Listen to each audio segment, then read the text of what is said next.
Dios los bendiga, hermanos que nos escuchan a través de este medio. Vamos a continuar con el capítulo 10 del libro, de la carta, perdón, del Espíritu Santo a través de Pablo a los romanos.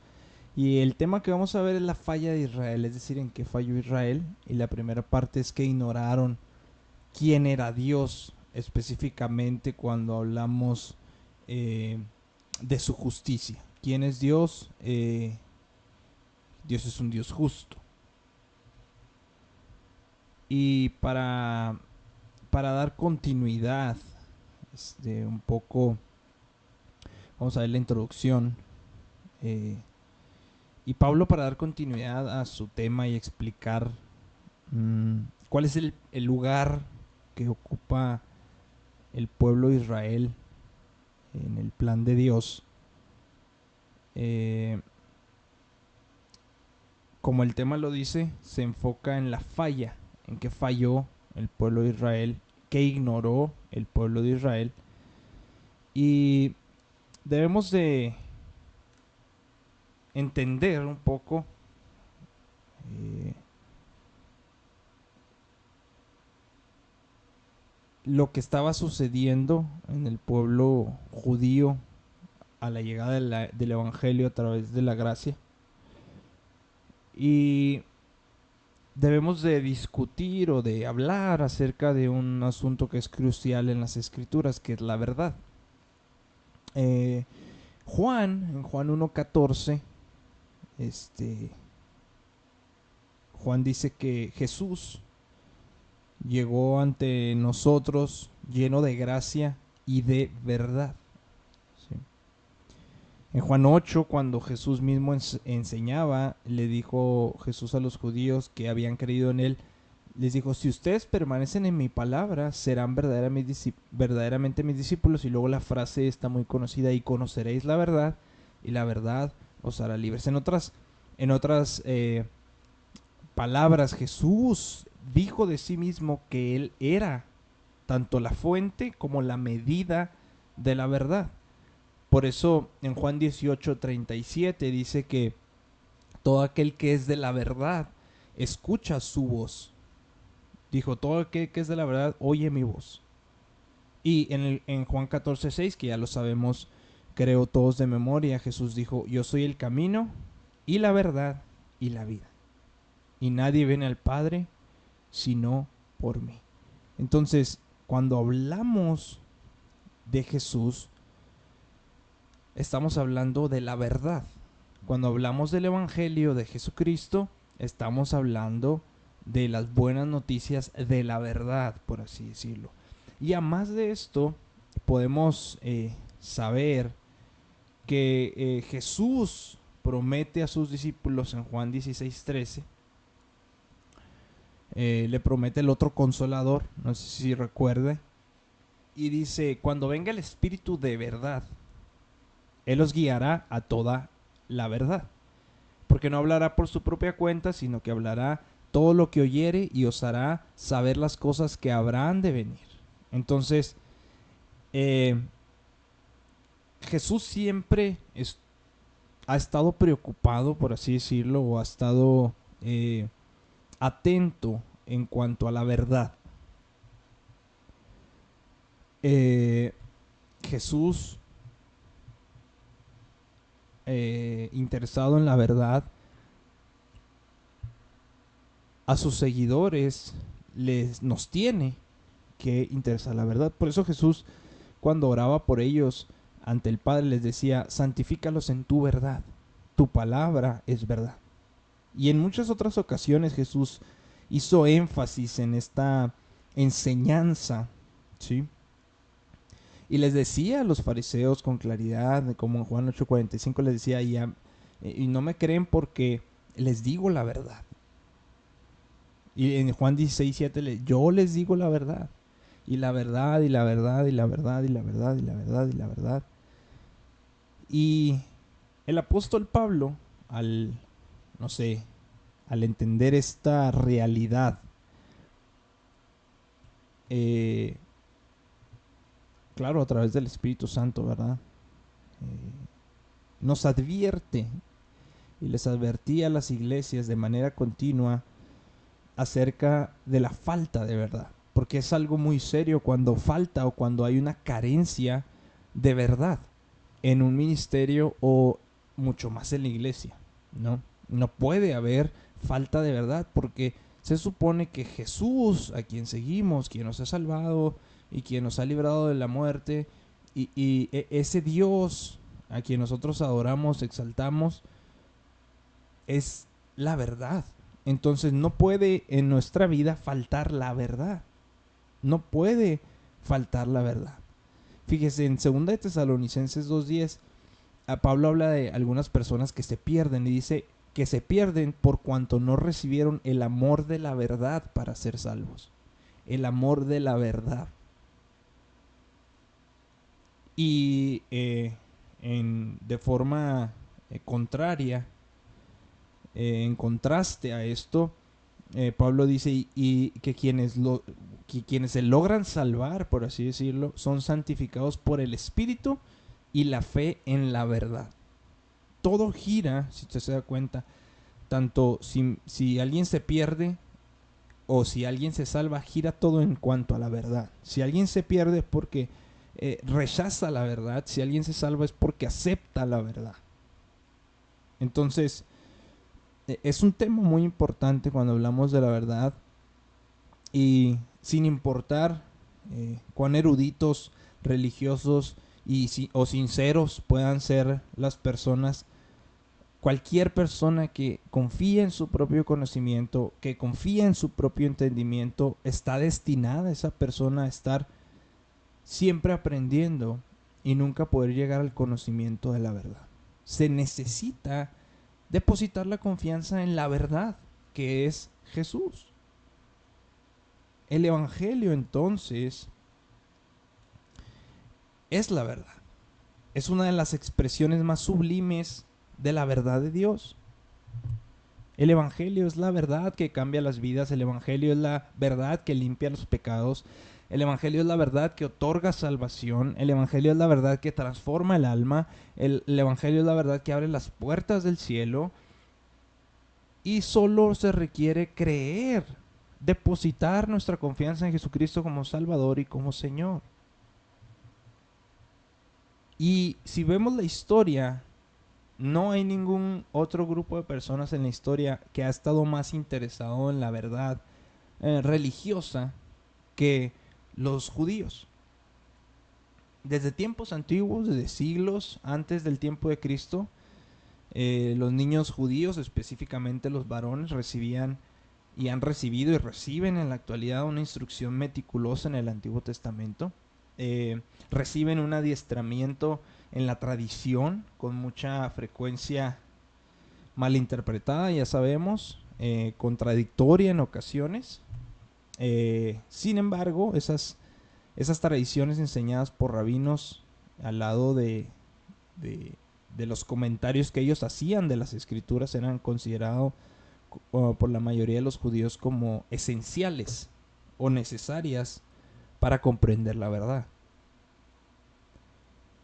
Ellos creían que los líderes de entre los rabinos, quienes en su mayoría en aquel tiempo eran escribas de los que habla la Biblia, ellos decían, la gente decía que ellos poseían la verdad, que ellos eran los síndicos de la verdad religiosa, y pues a consecuencia de eso tenían un gran poder y una gran influencia sobre el pueblo judío. Y lo podemos ver con el apóstol Pablo. Pablo, él dice que él estudió a los pies de Gamaliel, un afamado rabino de esa época. Y los niños, los muchachos que aspiraban a ser maestros de la ley tenían que recorrer mucho tramo para poder aprender, para poder estar bajo la tutela de rabinos reconocidos. Y los de mayor prestigio casi siempre estaban radicados en Jerusalén, como en el caso de Gamaliel. ¿Por qué? Porque ahí era pues la ciudad santa y se había vuelto un centro de aprendizaje donde los rabinos, donde los escribas eran más honrados y venerados por la comunidad judía. y esos maestros pues eran tenidos en alta estima. Era tenida también muy en serio y muy en cuenta la interpretación que ellos daban de las escrituras, y las instrucciones o las enseñanzas religiosas que ellos daban muy rara vez, muy rara vez eran cuestionadas. No importa si hubiera una clara contradicción a la palabra misma de Dios, si era una enseñanza de ellos, era casi siempre o la mayoría del tiempo aceptada por el pueblo. Eh, y también creían, entre otras cosas, que estos maestros tenían poderes esotéricos de discernimiento espiritual que la mayoría de los judíos no tenían. Entonces, sus palabras eran ley, o sustituían, por así decirlo, eh, la ley de Dios. Hay una historia en el Talmud que ilustra esta admiración, pues desmesurada hasta cierto punto, de los judíos hacia los escribas. Y dice que el día de la expiación era el día, pues sabemos que es el día más sagrado del año judío, ¿verdad? ¿Qué sucedía en el día de la expiación para los que nos escuchan y no están muy familiarizados con esta expresión? El día de la expiación era cuando el sumo sacerdote entraba al lugar santísimo y rociaba la sangre sobre el propiciatorio como expiación, vale la redundancia, por los pecados de él y por los pecados del pueblo. Eso se hacía pues una vez al año. Y hay una anécdota que dice que al atardecer, en un día de expiación, el sumo sacerdote regresaba a su casa y una gran multitud que lo seguía, que lo admiraba, iba tras de él. Pero vio el sumo sacerdote pasar por aquel lugar a dos escribas de renombre, y la gente dejó sola al sumo sacerdote y siguió a los escribas. Así de venerados y así de importantes creían los judíos que eran los escribas. A los escribas se les daban pues títulos prestigiosos como rabinos, que significa instructor, maestro. Se les llamaba inclusive padres, usted lo puede leer en Mateo 23. Y era tan grande la influencia de estos hombres que algunos historiadores creen que eh,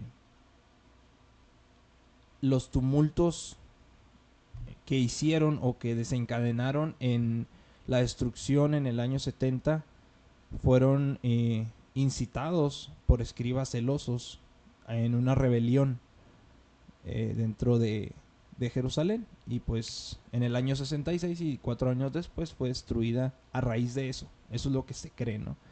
Y los escribas entonces siempre se sentaban en los lugares de más alto honor cuando había banquetes o celebraciones religiosas.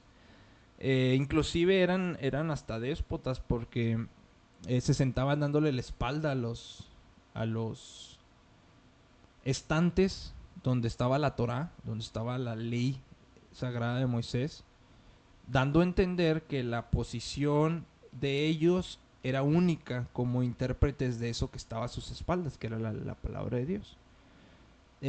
Hubo tumbas de rabinos famosos veneradas con una de manera supersticiosa, por así decirlo. Sus memorias eran agraciadas con leyendas acerca de lo que hicieron, de lo que descubrieron, de lo que enseñaban con su sabiduría, etcétera, etcétera. Y como el Antiguo Testamento fue escrito en hebreo, en su mayoría, en el tiempo de Jesús, en el tiempo de los judíos, la mayoría hablaban arameo solamente. Entonces los escribas sabían hebreo y tenían esta ventaja adicional en la interpretación de las escrituras.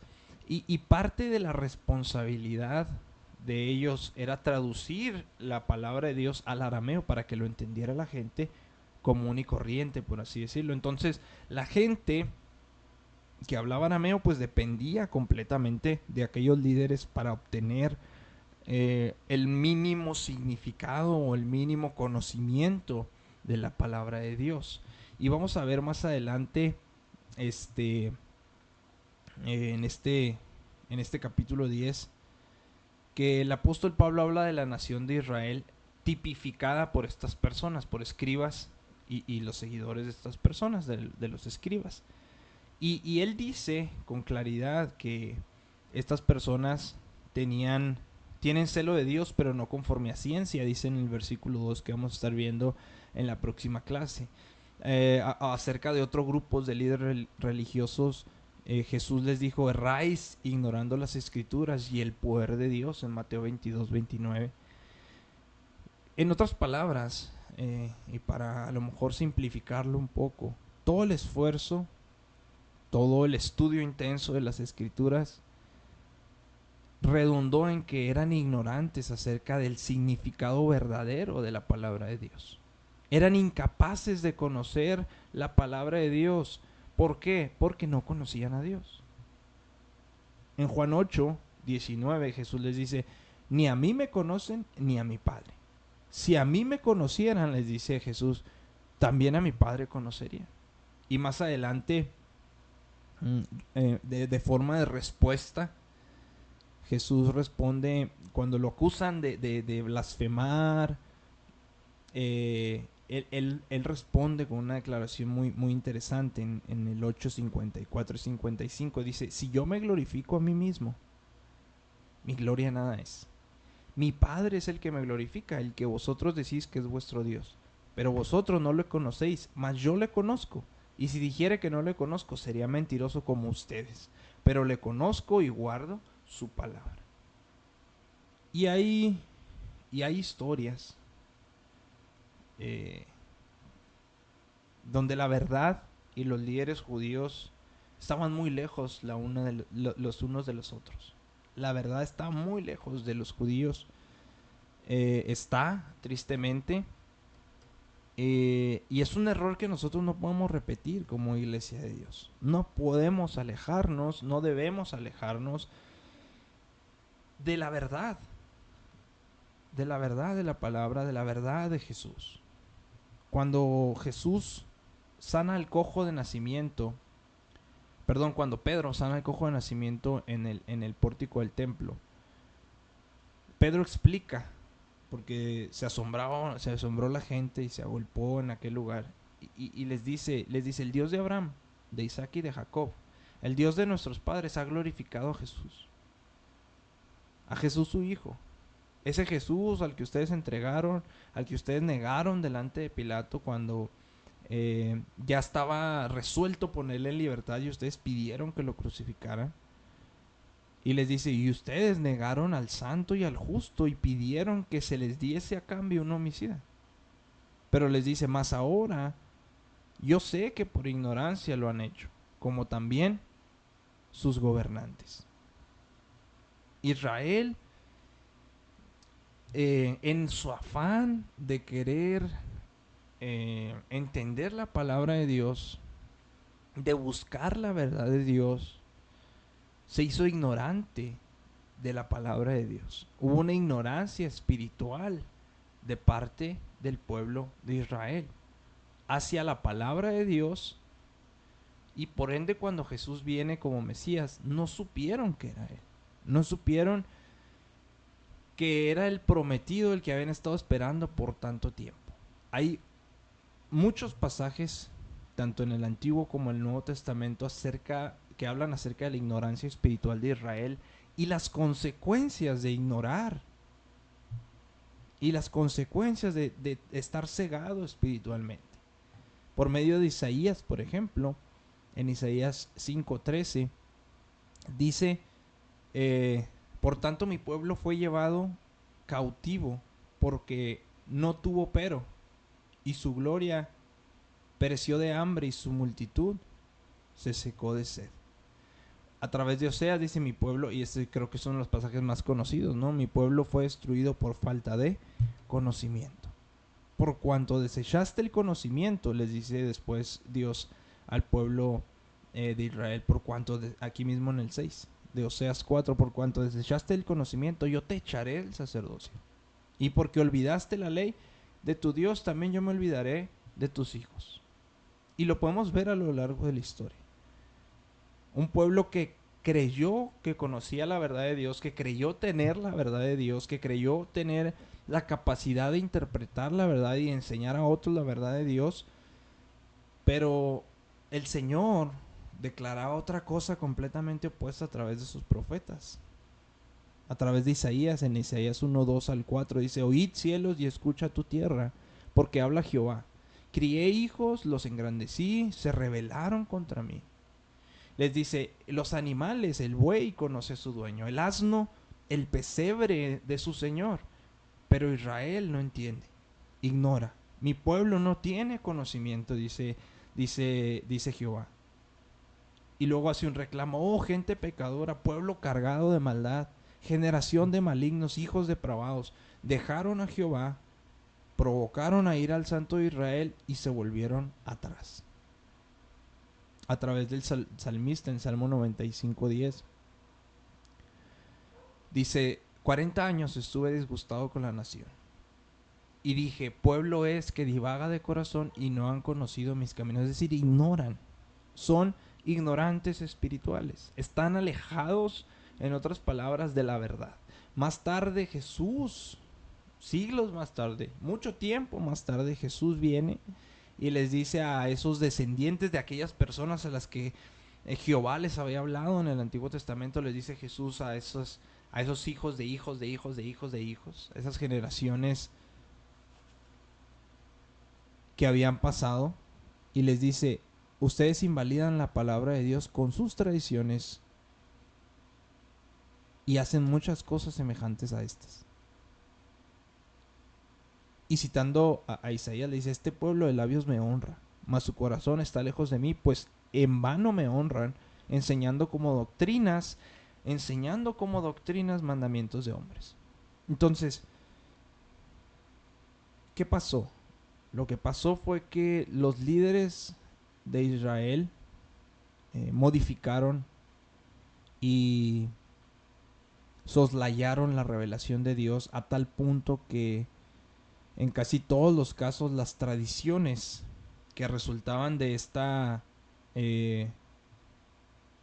pues modificación que ellos hacían resultaron en contradicción sí, de la palabra de Dios. Y se borró la palabra de Dios y se guardaron las tradiciones. ¿Y cuál fue la consecuencia? Pues Israel ha transitado un sendero de dolor, de trastorno, de aflicción, de sufrimiento, de pena. Y sus descendientes han sido perseguidos, aquejados, desposeídos, aborrecidos por las naciones, porque creen que conocen a Dios y que tienen su favor y que son un pueblo especial y superior. Pero a la vez viene el sufrimiento y el dolor y la persecución. Entonces es algo que para ellos resulta complicado entender y armonizar. Pero es en realidad porque están lejos de la verdad de Dios. Están muy, muy, muy, muy lejos de la verdad de Dios. Por eso nosotros debemos de tener cuidado, amados, de no estar lejos de la verdad de Dios. Porque cuando hay ignorancia de la verdad, cuando hay una ignorancia espiritual, entonces el pueblo y la gente se desenfrena, se vuelve inclusive hasta una anarquía, porque no hay una verdad absoluta que modere y que ponga límites al comportamiento del ser humano.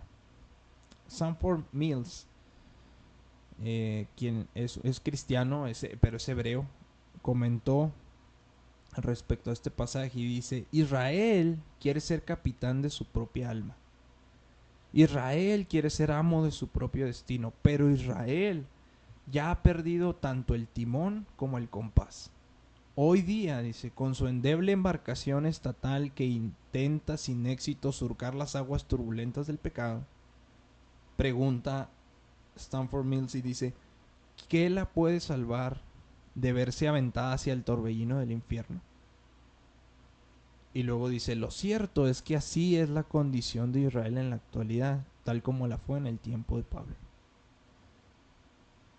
Y nosotros, repito, pues sí, es un pasaje que está dedicado a los judíos y nosotros como pueblo de Israel, como pueblo de Dios, perdón, adoptado eh, e injertado como silvestres en el original, en la vid verdadera, hemos caído en creer que no nos puede pasar esto. Y ese es un error muy grande. Ese es un error muy grande. Y es algo que no debemos nunca de olvidar de dónde Dios nos ha sacado. Cómo nos ha traído de la mentira a la verdad, de las tinieblas a la luz, de lo negro a lo blanco, de lo bueno, de lo malo a lo bueno. Pablo nunca lo perdió de vista. Y cuando escribe 1 Timoteo 1 12 y 13, si me acompaña por favor. 1 Timoteo 1, 12 y 13.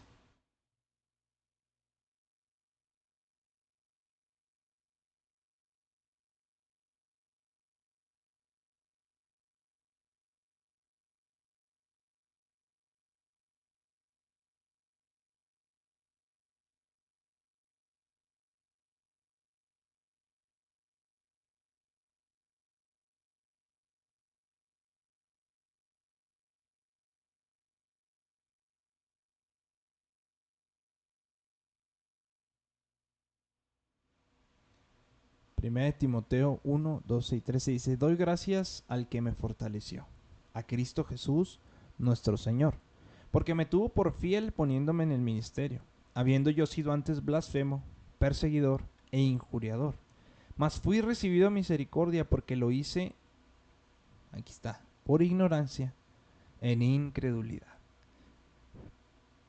Se deja en claro, Pablo deja en claro aquí, que la propia ignorancia de él, espiritual, y así como la de todos los demás judíos y así como la nuestra, era debida a la incredulidad. En otras palabras, cuando ignoramos a Dios, no trae como resultado el rechazo a Dios. No, al contrario, rechazar a Dios trae para nosotros ignorancia espiritual acerca de Él. Cuando nosotros decimos, no, es que mejor voy con esta persona, en lugar de ir a Dios, está trayendo para nuestra vida, en lugar de ir a su palabra, vamos con la gente, vamos con el psicólogo, vamos aquí, vamos allá, trae una ignorancia de lo que Dios quiere para nuestra vida. Porque ahí está la palabra, porque ahí está Él a través de la oración, y sin embargo vamos con otras personas y entonces ignoramos lo que Dios quiere. Y eso no puede y no debe de ser así.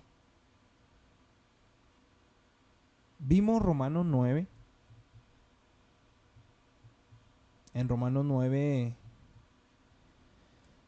vimos cómo el apóstol Pablo se enfoca en la elección soberana de Dios y en la respuesta de fe que Él demanda por parte de aquellos que ha escogido.